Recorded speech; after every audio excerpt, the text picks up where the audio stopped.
ഇന്ത്യയെ പ്രകോപിപ്പിക്കാനും ഇന്ത്യയെ വിരട്ടാനുമുള്ള ബംഗ്ലാദേശിന്റെ ശ്രമങ്ങൾക്ക് ഇതോടെ അവസാനമാകുമോ? അതായത് കഴിഞ്ഞ കുറേ നാളുകളായി ബംഗ്ലാദേശും ഇന്ത്യയും തമ്മിലുള്ള നയതന്ത്ര ബന്ധം അത്ര സുഖകരമായിട്ടല്ല മുന്നോട്ട് പോകുന്നത്.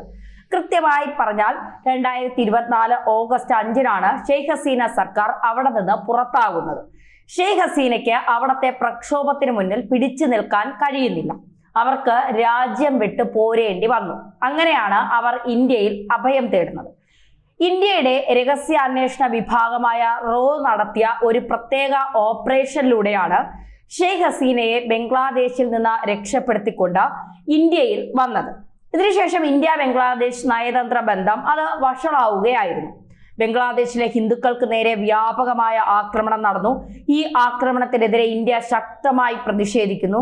ബംഗ്ലാദേശിലെ ഇടക്കാല സർക്കാർ പാകിസ്ഥാനോടൊപ്പം ചായുന്നു. മാത്രമല്ല, പാകിസ്ഥാനുമായി ചേർന്നുകൊണ്ട് ഇന്ത്യക്ക് സുരക്ഷാ ഭീഷണി ഉണ്ടാക്കുന്ന രീതിയിലുള്ള പ്രവർത്തനങ്ങൾ കഴിഞ്ഞ കുറേ നാളുകളായി അവർ ബംഗ്ലാദേശ് നടത്തി വരികയും ചെയ്യുന്നുണ്ട്. ഇരു രാജ്യങ്ങളുമായിട്ടുള്ള ആശയവിനിമയത്തിൽ പോലും കഴിഞ്ഞ കുറേ നാളുകളായി വലിയ മാറ്റങ്ങൾ ഉണ്ടായിട്ടുണ്ട്.